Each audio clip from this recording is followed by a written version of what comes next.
On today's show, the conference finals are here. The Dallas Mavericks are not in it, but I'll tell you how they can get back into it next year. There's one thing they have to do. I'll tell you today. It's Locked On Mavs. All right, I got Mark Tatum back up. I mean, if we get top two, that's insane. Fourth pick is the Charlotte Hornets. The Charlotte Hornets. The Philadelphia 76ers. Oh, okay. Oh my God.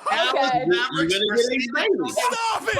Stop. The number one pick will go to the Dallas Mavericks. Cooper Flagg will fly in Dallas. Dogs, all of us, all five. You are Locked On Mavs, your daily Dallas Mavericks podcast. Part of the Locked On Podcast Network. Still can't leave. Your team every day. I'm going to get a city like that. And welcome. You are locked on to the Dallas Mavericks, your team every day. My name is Nick Angstadt, media member covering the Dallas Mavericks for 10 years. Thanks for being an everydayer, making Locked On Mavs your first listen. This episode is brought to you by Monarch Money. Take control of your finances with Monarch Money. Use that code LOCKEDONNBA at monarchmoney.com for 50% off your first year. Today's episode, I'm getting into some lessons from the playoffs. And you know I had to stick with the new intro just for a little longer. I'll shorten it up here. in a little while, but we're gonna run with it just for a little while longer here. We're gonna do lessons from the playoffs today. Conference finals editions. We know the four final teams. We know that it's gonna be, we know the teams that it's gonna be right now. Oklahoma versus Minnesota, Indiana versus New York Knicks, Rick Carlisle versus Brunson on one side. Both the teams the Mavs beat last year on the other side. Kind of wild. But I'll give you lessons from the playoffs. There's different rules in both conferences in a bunch of different ways, and depth wins out. And then we'll talk about rookies just a little bit and what rookie impacts could have, because Cooper Flagg is going to be a Maverick. And so that's something that the Mavericks will definitely have to be looking at. But let's start here. I didn't plan that, and just the music ended. That was perfect. Your team has to be top 10 in offense to make the conference finals now. They do. They've got to be a top 10 offense, and more specifically, they have to be a top 10 half-court offense. Or they at least have to prove at some point during the season that they have the potential to do that. There has to be some kind of long stretch where you go, okay, I see that. Because you look at the full season ratings for these teams that are in there right now. The Thunder, second offense overall, offensive rating. Timberwolves, 8th. Indiana Pacers, 10th. Knicks, 5th. And then you look at their ratings from January to the end of the season. The Thunder still first. Minnesota actually rose up to 5th from January to the end of the season. So they were better the back half of the season than they were at the beginning. The Pacers rose to 8th. They were better the back half of the season than they were at the beginning of the season. The Knicks were 14th from January to the end. But they at least proved at the beginning of the season and for the whole season that they were 5th, which is kind of wild. They were so much better in the first half of the season than they were in the second. There's injuries, things that happen, all that. They got Cat back, and Brunson was out, and some of those things. And so you look at these teams, and then you look at their half-court ratings for the full season. Thunder, 1st. Timberwolves, 11th. Knicks, 7th. Pacers, 6th. And you're like, okay, all of these teams have these high, competent offenses that you can do a lot of different things with. And I know I've talked about how the Thunder had some weaknesses. Their defense has become an offense. Like in that game 7, they turned the Nuggets over so many times, took advantage of all those things, and then they took advantage with their rollers. They had so many dunks at the rim and so many alley-oops and things like that. They didn't need to hit like a ton of jump shots in that game because their defense was able to make up for it. I'm not saying what you have to do to win a title. I'm just talking about the conference finals now. And so you start looking at these teams, they've all proven to be really, really good offenses at some point during the year, elite offenses at some point during the year. And I start to look at the Dallas Mavericks and I go, all right, that's the end of the floor they're going to struggle with. Because defensively, you can see how Anthony Davis, Cooper Flagg, Dereck Lively, put whoever else you want out there. Put Caleb Martin for defensive purposes. Max Christie at times. Najee Marshall, PJ Washington. Like they got a really good... Their defense is going to be very good. They're going to figure out a way to be a top 5 defense next year. They're going to. I think that's something they'll absolutely figure out. I think Cooper Flagg's that good. Lively if he stays healthy. AD if he stays healthy, obviously. Those guys are that good. We've barely scratched the surface of even the AD and Lively combo. Now you're going to put Cooper Flagg with it. Number 1 pick potential. That his best thing is defense. Rafael Barlow locked into me a big board, said he's the best defensive prospect I've ever scouted out of high school. It's like, okay, they're adding that guy to those guys. And yes, health is going to be a big thing. You could put the Thunderbolts asterisk on everything the Mavs do the whole season with health. Of course, it's going to be the biggest thing. If this team doesn't have Anthony Davis for a stretch, they're not going to be the same. Obviously, they're already without Kyrie. But I'm bringing up the offense today because that's the area the Mavericks are going to struggle with. And I started to look through some of the things that the Mavs might struggle with. And there's one thing that really stood out to me is just how physical the playoffs are. And you look at what the Thunder just did to the Nuggets, and they were able to put Alex Caruso, who's an incredible elite defender. Like, not every team in the league has an Alex Caruso. Barely any teams. Maybe like 2 or 3 teams have an Alex Caruso type or a defender that good. But the Thunder have one. His name is Alex Caruso. And they put him on Jokic, and what he was able to do was just basically foul him all the time. He fouled him so much in that game. He was able to be so physical with him. And I'm wondering what's going to happen when the Mavs get to the playoffs and a small guard just stays on AD and just like is that physical with him. We saw what happened with Jokic and that just now. And Jokic even struggled with it. And there's all kinds of other issues with that Nuggets team, obviously. And it's not the only reason why they lost that game 7. And the fact that they were at a game 7 to begin with is kind of miraculous, considering how much of a favorite the Thunder were, how healthy the Thunder were, how, fresh legs the Thunder were, how the Nuggets had basically 5.5 competent players plus Westbrook. And then they had Gordon, who shouldn't have played in this game 7 because of his hamstring injury. Porter Jr. had 2 good games because he had 2 of those injections he could get on his shoulder because his shoulder was so bad he could barely shoot. And then Jamal Murray, who's supposed to step up in these big moments and didn't really have a lot of big moments in this series. You're just looking at a team and going, man, how did they even get to a game 7 at this point? But you saw what they did in game 7. And I'm just curious how teams are going to react to that. If the refs are just going to allow this level of physicality to happen, Anthony Davis could struggle to get his own shot. And as of right now, the way the Mavs offense is set up, he's not going to be set up a lot. He's going to have to get his own shot in some way. And so how does that happen? That's a concern I have after watching this conference, the conference finals teams play out. So I'm nervous about that. I mean, you're definitely putting the cart before the horse. That's the whole point of this. The cart is out there. Have you ever seen there are carts that the horse is behind them? That does happen. There's didn't the Little Rascals have a car with the horse or the donkey was in the back and then they drove it this way?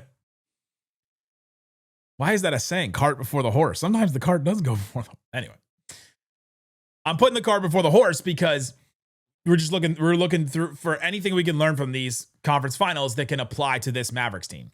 And I thought the physicality, especially on a big, matters a lot. And Cat was kind of taken out of his series on the other side where he didn't really have a ton of great games either, right?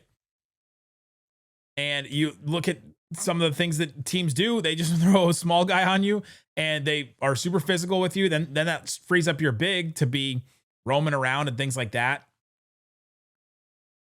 Yeah, Cat against the Celtics he had a couple of good games.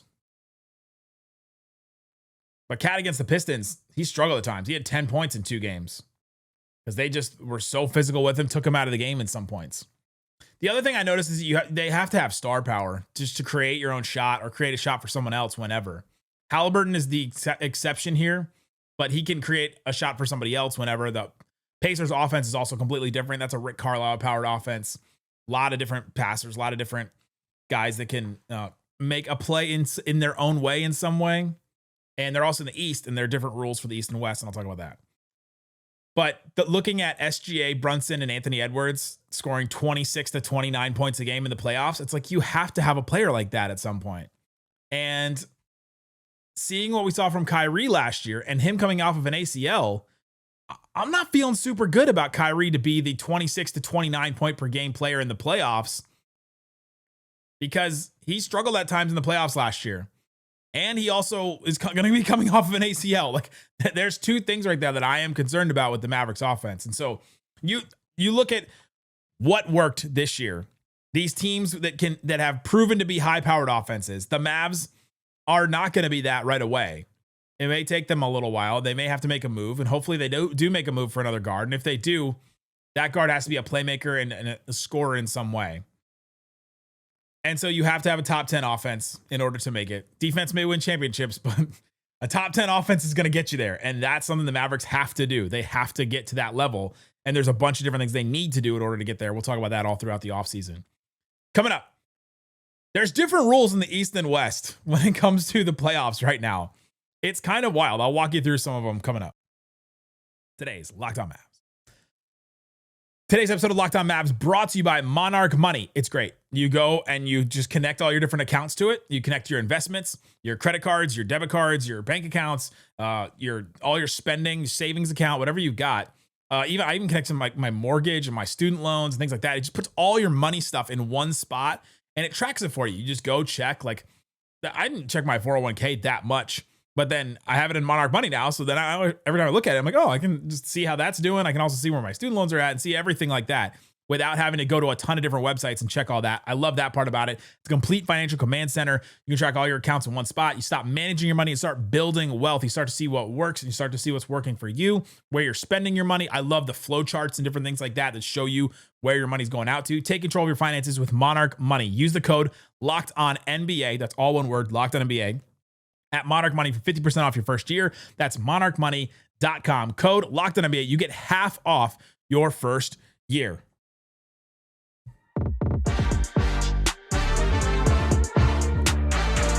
Thanks for hanging out with us on Locked On Mavs, being part of the show, part of the Raccoon Squad, listening every day. We appreciate each and every one of you for checking out the show. If you want to support the show, text us, get text alerts from us, and every Mavs rumor that happens, I will send you an update. I'll send you my thoughts. Isaac will send some too.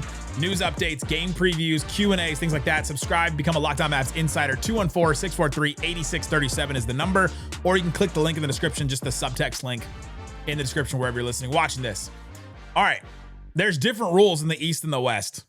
There just are, because you look at some of these teams, and especially I was looking at the half-court defenses of these teams throughout the year. And I know the Celtics and the Cavs both had their injuries, and that's the reason why they're not moving on probably. But you look at the Pacers with a 16th ranked half-court defense and the Knicks with the 18th ranked half-court defense. Like, not even above average half-court defenses.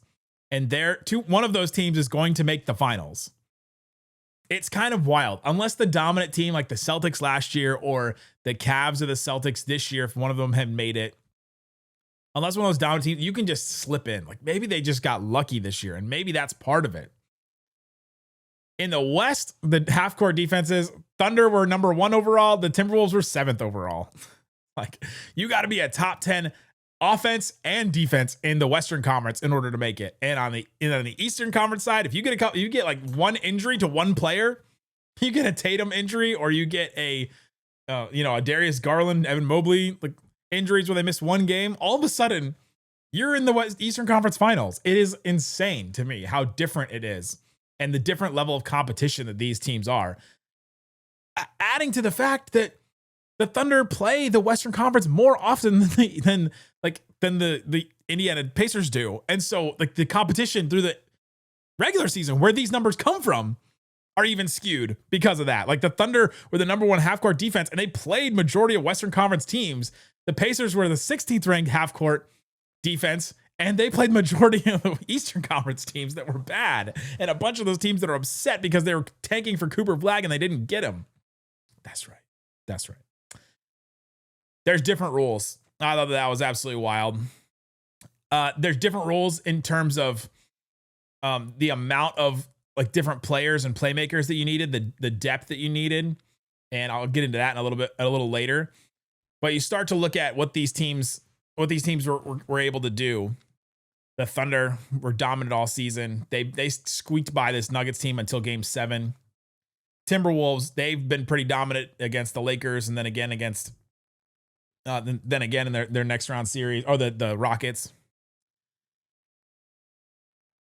And you just have to have the top 10 offensive defense in the Western Conference. And so now you look for the Mavs. You're like, all right, well, what are ways the Mavs can get a top 10 offense?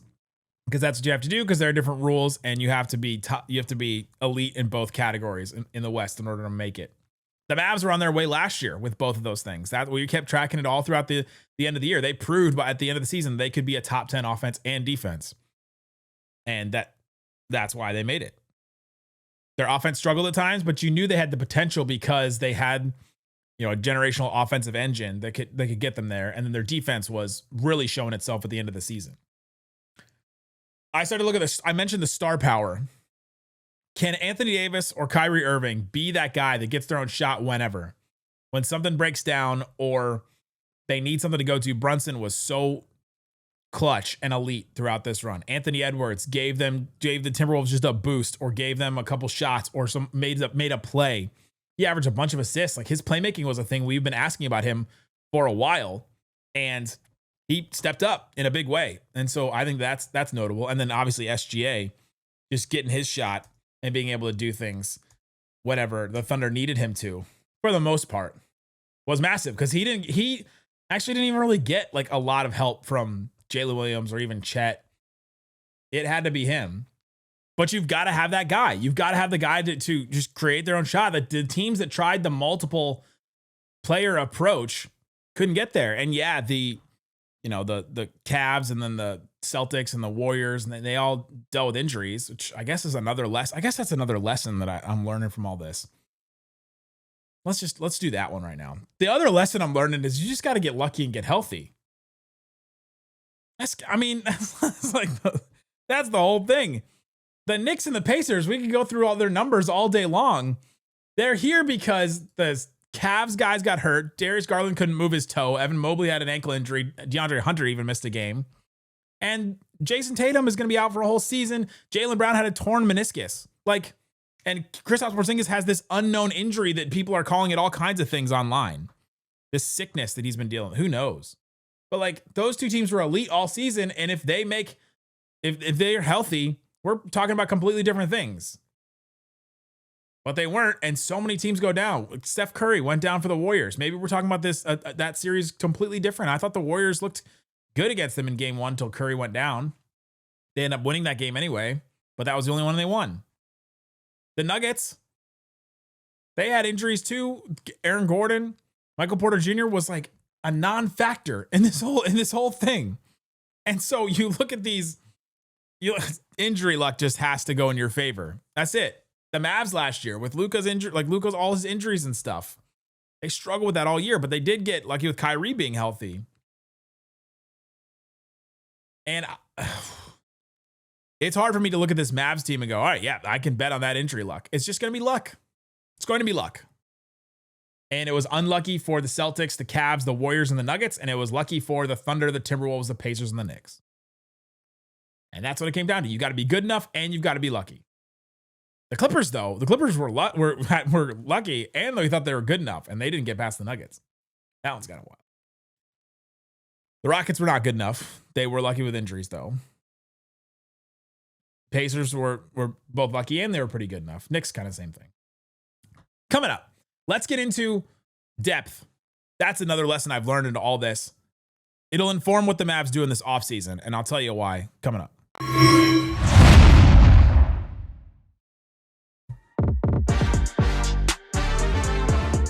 All right, Isaac, let's get into the rest of this. Lessons from the playoffs so far. Depth.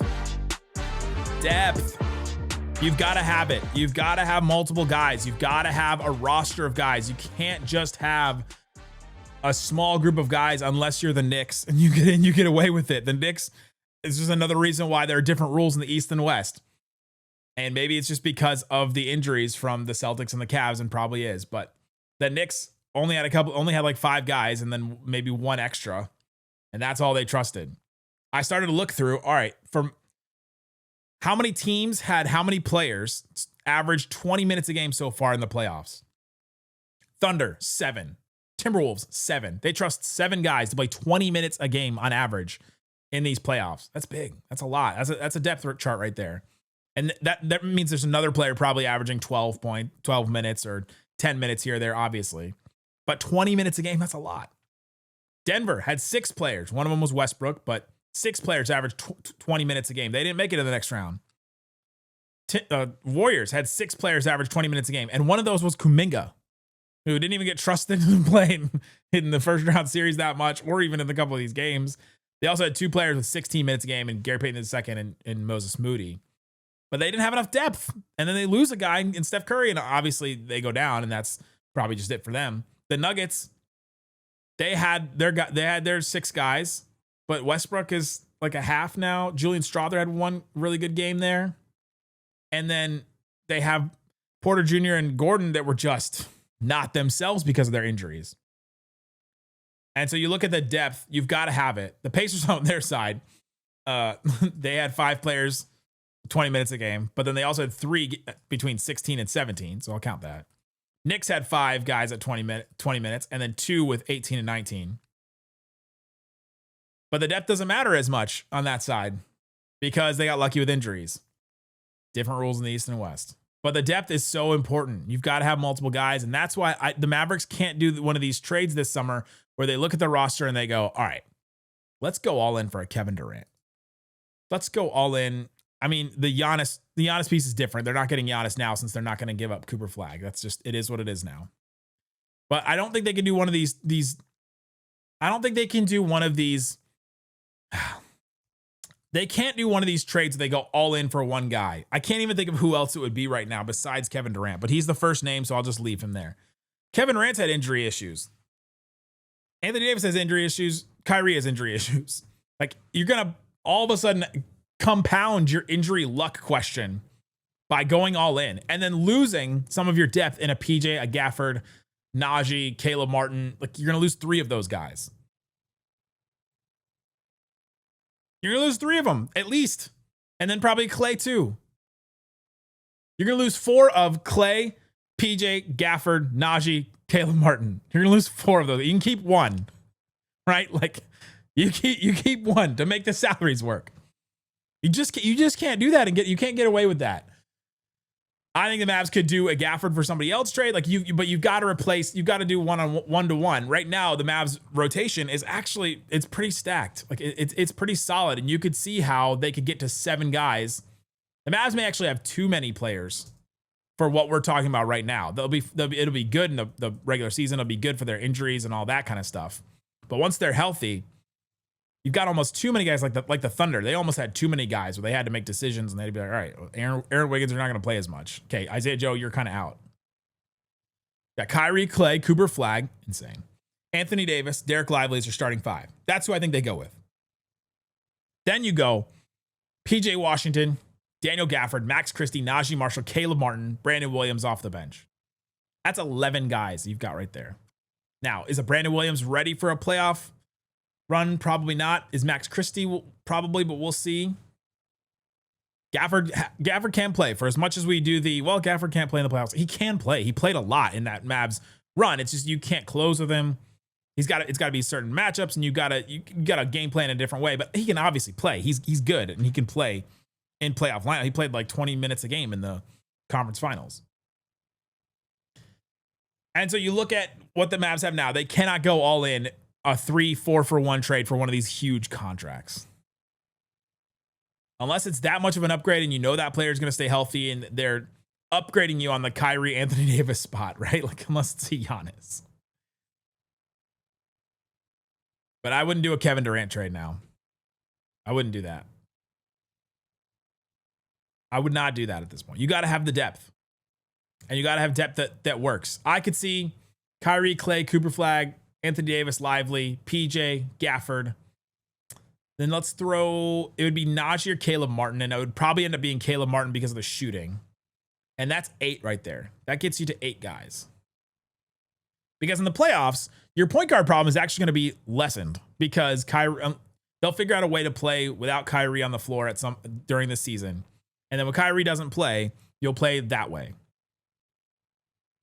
They do need one more guard. They need one more guard. It would be much better if you could get one more guard to fill that out. But if you don't have it, then I think you'll make it work in some way. And then Kyrie's health will be just so important for that team at that point.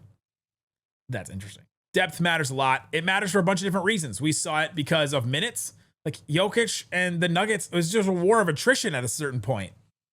You had one team was playing 5.5 players, and the Thunder were trotting out like 7-8 players every game, 9 players. You're like, oh, we're super healthy, and we're the youngest team in the league, and we're, our defense holds us up, and it's like, man, And then the Nuggets on one side are like, ugh, we're gassed. Jokic is gassed. Gordon injured. Porter Jr. injured. Jamal Murray had to carrying a big load. Christian Brown, they're like asking him to do a whole lot too. Just felt like the load was just so much heavier on those guys, playing 40 minutes a night basically on every one of those guys. That's going to be interesting in this Thunder Timberwolves series. The Timberwolves have some more depth and they're younger than the Nuggets. And so I'm curious to see how that works out. They're almost kind of bigger than the Nuggets too. Gobert, Julius Randle, some of their guards. Anthony Edwards plays bigger. I'm curious to see how that matchup goes. I mentioned rookies. I just wanted to say one thing. Maybe I'll do a longer thing on this later, but I want to say one thing on rookies.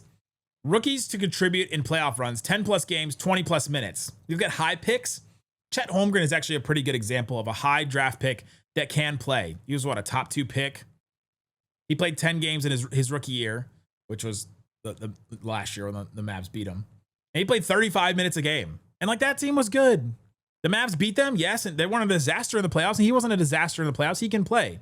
Jason Tatum, his rookie year, they played 19 games in the playoffs. I think that was the year Kyrie was there. He played 36 minutes a game. So for anybody that's out there concerned, I don't think Cooper Flagg, he's not going to be able, he's a rookie, he's not going to be able to contribute in the playoffs. Those two guys did. And you look at some other examples. Dereck Lively last year, 21 games in the playoffs, played 22 minutes a game. Tyler Hero, 21 games, 33 minutes a game when the Heat went to the finals recently. He was a rookie. Porter Jr. He played 19 games in the playoffs and averaged 24 minutes a game. These guys all contributed to their teams. It's hard to find rookies that contribute because their teams don't make the playoffs. But it is possible for rookies to contribute. And I think that's something we should look at and be like, all right, yeah, we can expect Cooper Flagg to contribute in the playoffs if the Mavs get there. But that's what we're trying to learn today is lessons. If the Mavs get there, what do they need? What do they need to learn? That's what I learned. Guys, thanks so much for hanging out with us on Locked On Mavs. We'll be back with more all throughout the week. I have Dana Larson coming on tomorrow. We've got slightly later in the week, I'll have JJ Jackson from Locked On Blue Devils. Some great stuff all throughout the week. Guys, thanks for listening to Locked On Mavs. Peace out.